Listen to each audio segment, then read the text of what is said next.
বঙ্গ BJP বারবার বলে এসেছে যে এ রাজ্যে ভোটের আগে স্পেশাল ইন্টেন্সিভ রিভিশন প্রয়োজন। এখন যখন ভোটার তালিকা স্পেশাল ইন্টেন্সিভ রিভিশন হচ্ছে, তখন বঙ্গ বিজেপি ব্রিগেড তারা কমিশনের ভূমিকায় অসন্তুষ্ট। গতকাল শ্রমিক ভট্টাচার্যকে দেখেছি, আজ শুভেন্দু অধিকারী, দিলীপ ঘোষ কমিশনের ভূমিকা নিয়ে প্রশ্ন তুলছেন। শুনুন। इलेक्शन कमीशन का रोल और भी थोड़ा तेज होने चाहिए था, लेकिन इलेक्शन कमीशन जो डिपेंड कर रहा है स्टेट मशीनरी के ऊपर, स्टेट मशीनरी सीधा सीधा धांधली का साथ जुड़ा हुआ है, मिला भगत है। নির্বাচন কমিশন আরো অ্যাক্টিভ হওয়া দরকার আছে। মানুষ কনফিউজ আছে, কারণ কি এখানকার সরকার বিরোধিতা করছে, কোনটা ঠিক লোকে বুঝতে পারছে না। ফর্ম এসেছে, ফর্ম ফিল আপ করতে কেউ না বলছে, কেউ আবার নিজে ফর্ম দিয়ে যাচ্ছে, নিয়ে যাচ্ছে। ব্যাপারটা কি হচ্ছে সাধারণ মানুষ বুঝতে পারছে না। সেখানে অ্যাক্টিভভাবে এসে সাধারণ মানুষের কনফিউশন দূর করাটাও দরকার আছে, এবং যারা এই ধরনের বিরোধিতা করছে তাদেরকে আবার শিক্ষা দেওয়ারও দরকার আছে। গতকালই মুখ্য নির্বাচন কমিশনারের বিরুদ্ধে সরব হয়েছিলেন বিজেপি রাজ্য সভাপতি শ্রমিক ভট্টাচার্য। বিএলওদের আজকের এই অবস্থা যদি হয়, তার জন্য তারা যে পরিস্থিতির শিকার হচ্ছে তার দায়িত্ব কিন্তু নির্বাচন কমিশনকে নিতে হবে। নির্বাচন কমিশন দিল্লিতে জ্ঞানেশ কুমার বসে থাকবেন, উনি জ্ঞানগর্ভ দুটো তিনটে স্টেটমেন্ট দেবেন, আর পশ্চিমবঙ্গের স্থিতি অন্যরকম হবে, এটা হতে পারে না। নির্বাচন কমিশনকে আসতে হবে, এখানে জ্ঞানেশ কুমারকে আসতে হবে, কি অবস্থায় বিএলওরা আছে তাদের দেখতে হবে, কিভাবে প্রক্রিয়া চলছে সেটাকে বুঝতে হবে। দুজন প্রতিনিধি পাঠালে চলবে না। ভোট সংস্কৃতি থেকে বিহার বেরিয়ে আসতে পেরেছে, আমরা বেরোলাম না। 21 সালে আমাদের 56 জন কর্মী খুন হয়েছে, তারপরেও আমাদের কর্মীরা খুন হচ্ছে। আজকে এই পরিস্থিতির মধ্যে ইলেকশন কমিশনার যদি মনে করেন দিল্লিতে বসে থেকেই আর দু একটা ডেপুটেশন নিয়েই তিনি ওখান থেকে স্যাটেলাইটের মধ্যে দিয়ে পশ্চিমবঙ্গের এই প্রক্রিয়াটাকে কন্ট্রোল করতে পারবেন, ভুল করছেন। তাকে এখানে আসতে হবে। পাল্টা কটাক্ষ তৃণমূলের। যত দিন যাচ্ছে বিজেপি এটা বুঝতে পারছে যে এসআইআরটা ব্যাকফায়ার হয়ে যাচ্ছে, বুমেরাং হচ্ছে। এই মডেল এখানে সাকসেসফুল হবে না, এটা বিজেপি বুঝতে শুরু করেছে। কারণ বাংলা মহারাষ্ট্র নয়, দিল্লিও নয়, হরিয়ানা নয়, বিহারও নয়, বাংলার মাটি দুর্জয় ঘাঁটি। এ মাটিতে কোনো ষড়যন্ত্রের কোনো স্থান নেই। এটা বুঝতে পেরেই জ্ঞানেশ কুমারকে নিয়ে ফ্রাস্ট্রেটেড হয়ে শ্রমিক ভট্টাচার্যকে বলতে হচ্ছে যে জ্ঞানেশ কুমার দিল্লিতে বসে জ্ঞানগর্ভ ভাষণ দিলে চলবে না। জ্ঞানেশ কুমার কে? অমিত শাহর কোঅপারেশন মিনিস্ট্রির সেক্রেটারি ছিলেন। তিনি বিজেপির এজেন্সিতে পরিণত করে দিয়েছেন নির্বাচন কমিশনকে।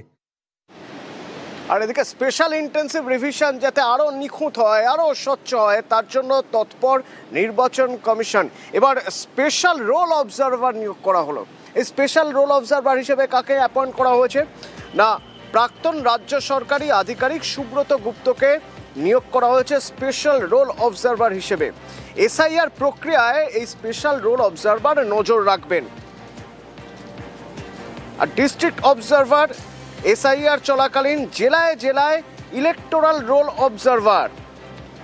ইলেকটোরাল রোল অবজারভার তারা কি করবেন না, রাজ্যের অফিসারদের ইলেকটোরাল রোল অবজারভার নিয়োগ করা হয়েছে। রাজ্যের 12 জন অফিসারকে 24টি জেলার দায়িত্ব দিয়েছে কমিশন।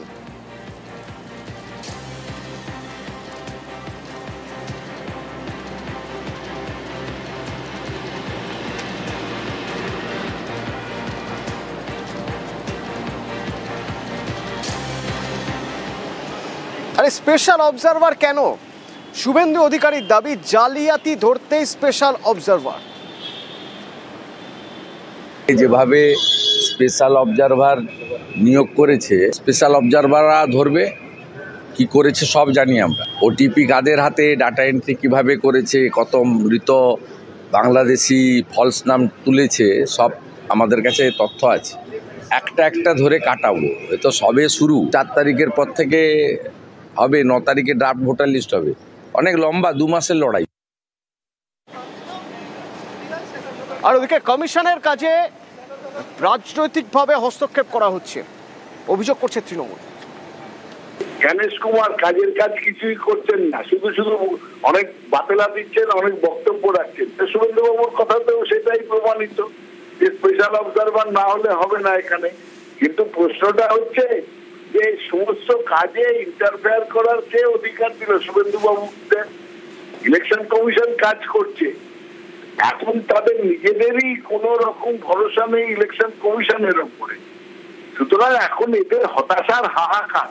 এই যত কথা বলছেন না, সমস্ত কথাতেই শুভেন্দু বাবু বলুন, শ্রমিক বাবু বলুন, সুকান্ত বাবু বলুন, সব হতাশার হাহাকার। জানেন যে এইসব করে কিছু লাভ হচ্ছে না, হবেও না, এবং সামনের নির্বাচনে একেবারে চূড়ান্ত পরাজয়ের সম্মুখীন হতে হবে।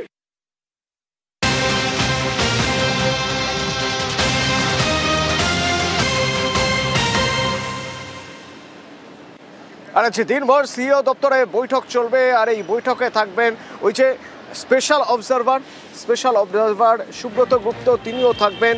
কি নিয়ে আলোচনা হবে? জেলার যারা রয়েছেন, জেলার দায়িত্বে যারা রয়েছেন, যেসব 12 জন সরকারি অফিসার, রাজ্যের অফিসার, তাদেরকে 24টি জেলার দায়িত্ব দেওয়া হয়েছে, তারাও কি থাকবেন? কি নিয়ে আলোচনা হবে এই বৈঠকে জানবো। আমার সঙ্গে সোমরাজ রয়েছেন। সোমরাজ,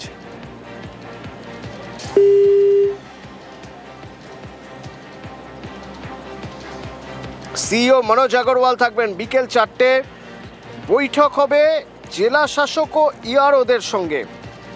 স্পেশাল অবজারভার এবং রোল অবজারভাররা তারা বৈঠক করবেন।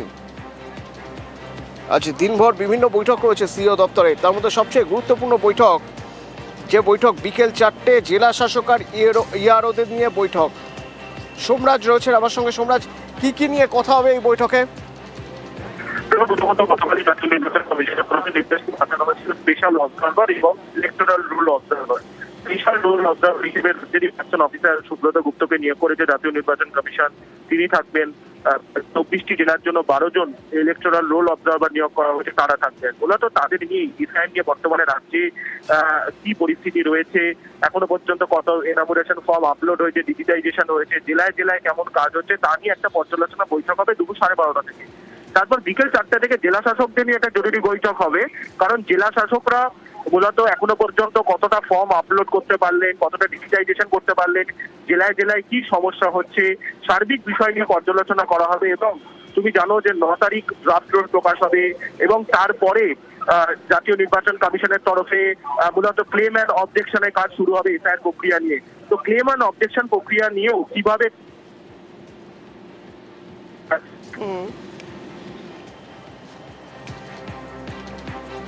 ধন্যবাদ সোমরাজ।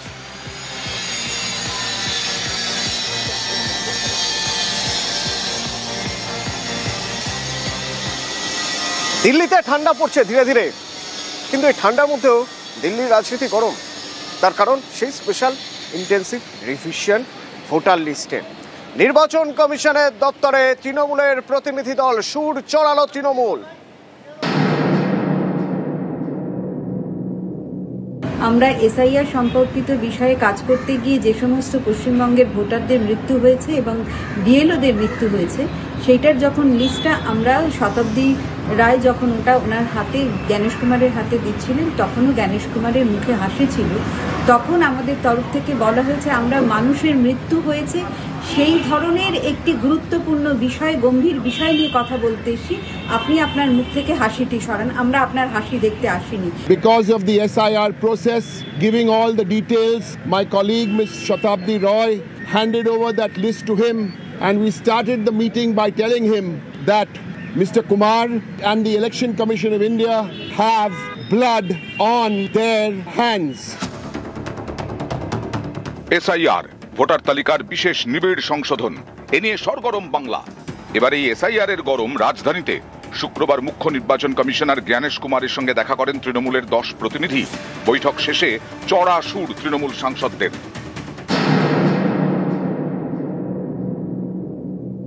আমরা এসআইআর সম্পর্কিত বিষয়ে কাজ করতে গিয়ে যে সমস্ত পশ্চিমবঙ্গের ভোটারদের মৃত্যু হয়েছে এবং বিএলওদের মৃত্যু হয়েছে, সেইটার যখন লিস্টটা আমরা শতাব্দী রায় যখন ওনার হাতে, জ্ঞানেশ কুমারের হাতে দিচ্ছিলেন, তখনও জ্ঞানেশ কুমারের মুখে হাসি ছিল। তখন আমাদের তরফ থেকে বলা হয়েছে আমরা মানুষের মৃত্যু হয়েছে সেই ধরনের একটি গুরুত্বপূর্ণ বিষয়, গম্ভীর বিষয় নিয়ে কথা বলতে এসেছি, আপনি আপনার মুখ থেকে হাসিটি সরান, আমরা আপনার হাসি দেখতে আসিনি। তৃণমূলের দাবি, মুখ্য নির্বাচন কমিশনারের কাছে তারা 5টি প্রশ্ন রাখেন। এসআইআর এর টার্গেট যদি অনুপ্রবেশকারী হন, তাহলে ত্রিপুরা মেঘালয়ের মতো রাজ্যে কেন এসআইআর হচ্ছে না? এর উদ্দেশ্য কি বাঙালিদের নাম বাদ দেওয়া? ভোটার তালিকা নিয়ে সন্দেহ থাকলে তার ভিত্তিতে নির্বাচিত সরকার কেন পদত্যাগ করছে না? বিএলওদের মৃত্যুর দায় কি নির্বাচন কমিশন নেবে? তৃণমূলের অভিযোগে কান না দিয়ে কেন বিজেপির কথায় গুরুত্ব দিচ্ছে কমিশন? বিজেপি নেতারা বলছেন 1 কোটি ভোটারের নাম বাদ চলে যাবে, কেন তাদের বিরুদ্ধে ব্যবস্থা নিচ্ছে না কমিশন? যে 5টা প্রশ্ন আমাদের দল থেকে করা হয়েছিল, অভিষেক বন্দ্যোপাধ্যায়, মমতা বন্দ্যোপাধ্যায় করেছিল, তার কোনো উত্তর ছিল না। আমরা অনেক বড় গল্প শুনেছি, অনেক বড় গল্প শুনে এসেছি, যেগুলোর সঙ্গে এর উত্তরের কোনো মিল নেই। সম্প্রতি এসআইআর বন্ধের দাবি তুলে নির্বাচন কমিশনকে চিঠি দেন বাংলার মুখ্যমন্ত্রী মমতা বন্দ্যোপাধ্যায়। নির্বাচন কমিশন সূত্রে খবর, রাজ্যের আপত্তি সত্ত্বেও এসআইআর নিয়ে অনড় কমিশন। তাদের বক্তব্য, পশ্চিমবঙ্গে এসআইআর হবেই। আইন শৃঙ্খলা রাজ্যের বিষয়, আত্মহত্যা মৃত্যুর বিষয় দেখার কথা রাজ্যের। বিধানসভা ভোটের আগেই বাংলায় এসআইআর। ইতিমধ্যেই এসআইআর এর কাজে নজরদারির জন্য ভিন রাজ্য থেকে 3 জন পর্যবেক্ষক পাঠানো হয়েছে পশ্চিমবঙ্গে। তবে সুপ্রিম কোর্ট সম্প্রতি এসআইআর শুনানি চলাকালীন মন্তব্য করে, বিএলওদের ওপর চাপের কথা বলা হচ্ছে। যুক্তিগ্রাহ্য কারণ দেখাতে পারলে খসড়া ভোটার তালিকা প্রকাশের সময়সীমা বাড়িয়ে দেওয়া হবে। সোমবার থেকে সংসদের শীতকালীন অধিবেশন শুরু, সেখানেও এসআইআর ইস্যুতে সুর চড়াবে তৃণমূল। অর্থাৎ শীতের সংসদ এবার গরম হবে এসআইআরে। নিউজ 18 বাংলা। নির্বাচন কমিশনকে এসআইআর আক্রমণ তৃণমূলের, পাল্টা তৃণমূলের অভিযোগ ভিত্তিহীন বলে দাবি করছে নির্বাচন কমিশন। তৃণমূলের সব প্রশ্নের উত্তর দেওয়ার দাবি করছে কমিশন। 9 ডিসেম্বর খসড়া ভোটার তালিকা প্রকাশ, আর খসড়া তালিকা প্রকাশের পর দাবি আপত্তি জানাক তৃণমূলের সঙ্গে বৈঠকের পর বিবৃতি কমিশনের।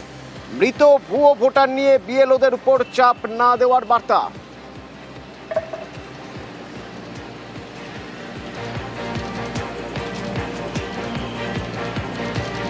কমিশনের দাবি নস্যাৎ করছেন অভিষেক বন্দ্যোপাধ্যায়। কমিশন মিথ্যাচার করছে বলে দাবি করছেন তিনি।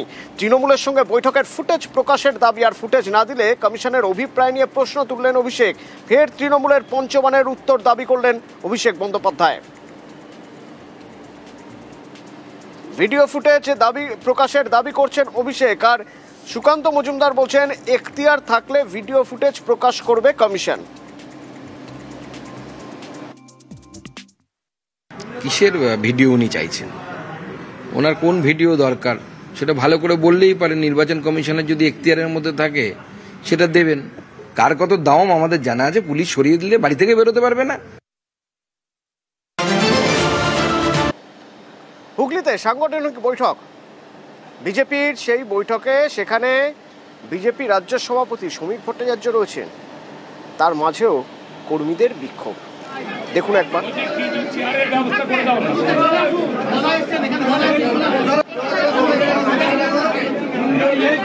সাংগঠনিক বৈঠকের আগের ছবি দেখছেন, কিন্তু এই বিক্ষোভ কেন এবং এই বিক্ষোভ মিটল কিভাবে? বিজেপি রাজ্য সভাপতিকে কি ফিল্ডে নামতে হলো? রানা রয়েছেন সরাসরি আমার সঙ্গে। রানা, কর্মীদের বিক্ষোভ কেন?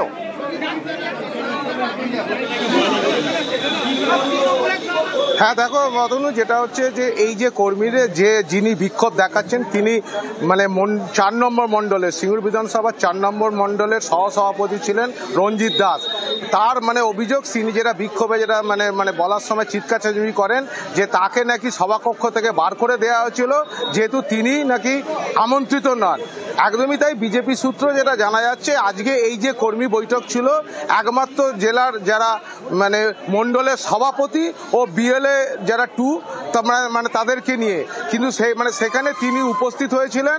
তিনি যখন তাকে যখন সভাকক্ষ থেকে বার করে দেওয়া হয় তারপরে তিনি ক্ষোভে ফেটে পড়েন রীতিমতো। তাই না, সভা শুরুর আগে বন্দে মাতরম গান দিয়ে সভা শুরুর ঠিক মুখেই যখন শ্রমিক ভট্টাচার্য বলতে উঠছেন তখনই কিন্তু মানে চিৎকার চেঁচামেচির আওয়াজে শ্রমিক ভট্টাচার্য তিনি চেয়ার ছেড়ে উঠে আসেন, এসে কর্মীকে শান্ত করেন। পরে সেই মানে কর্মী রঞ্জিত দাসকে তিনি সভাকক্ষের ভেতরে নিয়ে যান। তবে সভা শেষে যেটা শ্রমিক ভট্টাচার্য জানিয়েছেন যে তৃণমূল মানে বিজেপির যারা বাইরেও রয়েছেন, যারা বসে আছেন, সবাই কিন্তু বিজেপি কর্মী। অতি উৎসাহিত হয়ে এই ঘটনা ঘটেছে। এটার মধ্যে কোনো কোনো নেই, এর মধ্যে সবাই বিজেপি কর্মী।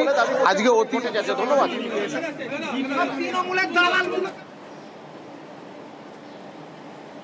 আমাদের এসআইআর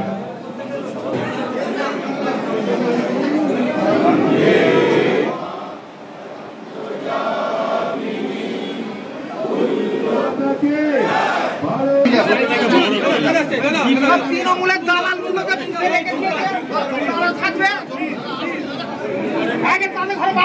আমাদের এসআইআর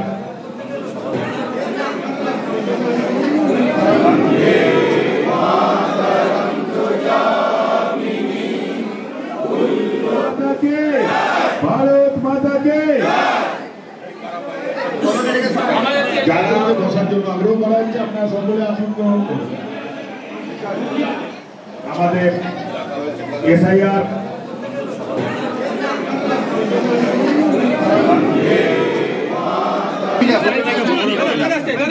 তৃণমূলের দালালগুলোকে থাকবে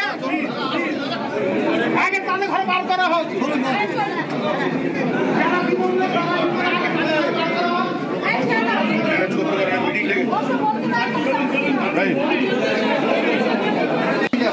এটা অতি উৎসাহ হয়েছে, সবাই এখানে আসার কথা ছিল না, নির্দিষ্ট কিছু ডাকা হয়েছিল, তার বাইরে কিছু এসে গেছে। এখন দীর্ঘদিন আমার সঙ্গে সম্পর্ক,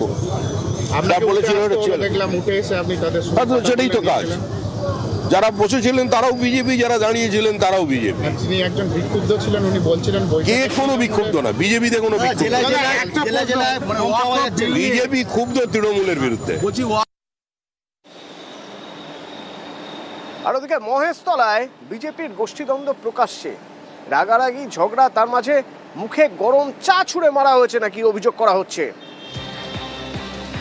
বিজেপি প্রাক্তন জেলা সভাপতির বিরুদ্ধে অভিযোগ উঠছে বৈঠকে দলের কয়েকজন কর্মীর সঙ্গে তর্কাতর্কি, তারপরে বাইরে বেরিয়ে দলেরই কর্মীকে লক্ষ্য করে গরম চা ছুঁড়ে মারে। পরিস্থিতি নিয়ন্ত্রণে আনে এরপরে মহেশতলা থানার পুলিশ।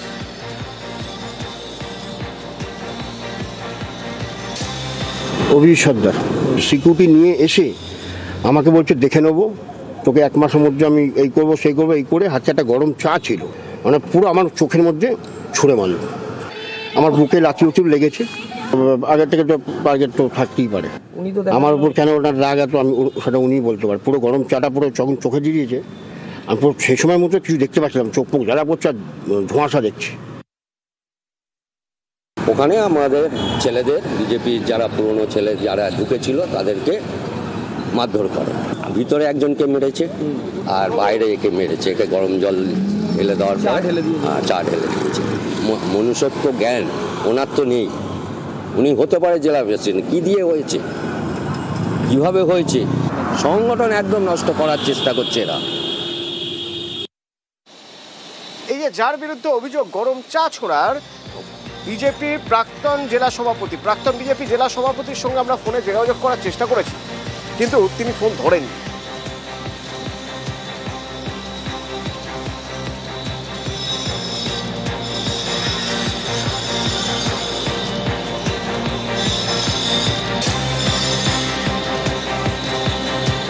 ওদিকে সোনারপুরে পঞ্চায়েত সদস্য, পঞ্চায়েত প্রধান, উপপ্রধানকে রীতিমতো হুমকি দিচ্ছেন। দেখুন, হুমকি গালাগালি বাদ যায়নি কিছুই।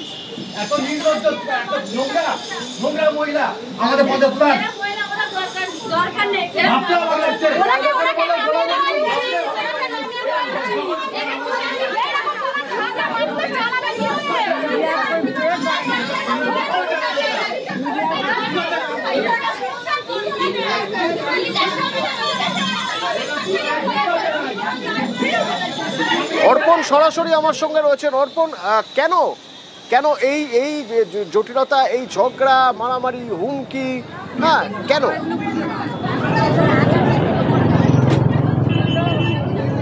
দেখো, কালিকাপুর গ্রাম পঞ্চায়েত 1 নম্বর যে গ্রাম পঞ্চায়েত রয়েছে, সেখানে স্বনির্ভর গোষ্ঠীর যে রাশ সেটা কার হাতে থাকবে, মূলত এইটা নিয়েই তাদের মধ্যে বিবাদ। এবং প্রধান উপপ্রধান চাইছেন 12 বছর ধরে এই গ্রাম পঞ্চায়েতের যে স্বনির্ভর গোষ্ঠীগুলো রয়েছে তারা একটা যে তাদের বডি, সেই বডি এতদিন ধরে যে কাজ করে এসছে তার কোনো সঠিক বৈধভাবে তারা কাজ করছে না, এটা তাদের অভিযোগ। এবং সেই অভিযোগের ভিত্তিতে এই যে স্বনির্ভর গোষ্ঠীর মহিলারা রয়েছেন, যারা সভাপতি সহসভাপতি, তাদেরকে একটা ছাতার তলায় নিয়ে আসার চেষ্টা করা হচ্ছিল এবং যে বডি ছিল সেই বডি ভেঙে নতুন করে যে বডি তৈরি করার জন্য তিনি প্রস্তাব দিয়েছিলেন। এবং পঞ্চায়েতে যখন এই নিয়ে আলোচনা চলছিল, যারা স্বনির্ভর গোষ্ঠীর যারা সভাপতি সহসভাপতি রয়েছে তাদের নিয়ে মিটিং চলছিল, অভিযোগ করা হচ্ছে এই পঞ্চায়েতেরই যিনি সদস্য রয়েছেন রাহুল এবং তার সঙ্গে সায়ানাথ, তারা 50 জনেরও বেশি দলবল নিয়ে সেখানে যান। শুধু যাওয়া নয়, সেখানে গিয়ে মারতে যাওয়া হয়েছে, তাদেরকে অকথ্য ভাষায় গালিগালাজ করা হয়েছে এবং সদস্য নিজে বলছেন যে মারধর করার জন্য, তাকে টেনে হিচড়ে বের করে মারধর করার জন্য তিনি নির্দেশ দিচ্ছেন। এমনই একটা ভিডিও সোশ্যাল মিডিয়ায় সেটা ভাইরাল হয় এবং এমনি তার যেটা সাফাই যে দীর্ঘদিন ধরে যেভাবে স্বনির্ভর গোষ্ঠীগুলো পরিচালনা করা হচ্ছিল সেটা নিয়ম মেনে হচ্ছিল না। যে নিয়মে টাকা তুলতে হয় সেই টাকা একজন 3 জনের নামে সই করে সেই টাকা তুলে দিচ্ছিলেন এবং যাতে স্বনির্ভর গোষ্ঠী যেভাবে চলে তাতে কোনো রকম না সমস্যা হয়, সেই কারণেই এই মিটিং নিয়ে তাদের নিয়ে একটা বৈঠকে বসেছিলেন এবং সেই বৈঠকে যিনি গতবারের বডির যারা রয়েছেন তারা এবং সদস্য তাদের সঙ্গে এসে তাদের উপরে হামলা চালিয়েছে। যথেষ্টই চাঞ্চল্যকর ঘটনা। এই ঘটনার পর থেকেই যে স্বনির্ভর গোষ্ঠীর যারা মহিলা রয়েছেন তারা যথেষ্টই ভীত, কাদের কাছে তারা তাদের অশ্লীল ভাষায় গালাগালি নোংরা কত মিনিমাম 50 জন মেয়েদের নিয়ে গেছে ওদের সাজানো, তাদের বলছে তুমি ওকে ধরে নিয়ে আসো, নিয়ে এসে এখানে পিটিএম পেটাও, চুলের টিকি ধরে নিয়ে আসো, প্রধানকে তুলে এনে পেটাও। আপনার কি মারধরের কথা? হ্যাঁ, ব্যাংক থেকে টাকা তুলতো, সবাইকে ঠিক মতো লোন দিত না, যাকে মনে হতো লোন দিত, সবার থেকে সমান হারে ইন্টারেস্ট দিত না, যাদের সাইনিং অথরিটি নেই তাদের সাইন করে ব্যাংক থেকে টাকা তুলেছে, অনেক ক্যাশে টাকা তুলেছে। এইভাবে এই দুর্নীতি দীর্ঘদিন ধরে চলছিল। কেউ অভিযোগ করতেই পারে, পঞ্চায়েতের বিষয়, আমিও পঞ্চায়েত মেম্বার, আমি আমার কর্তৃপক্ষ যাকে জানিয়েছি, কর্তৃপক্ষের সঙ্গে আলোচনা সাপেক্ষে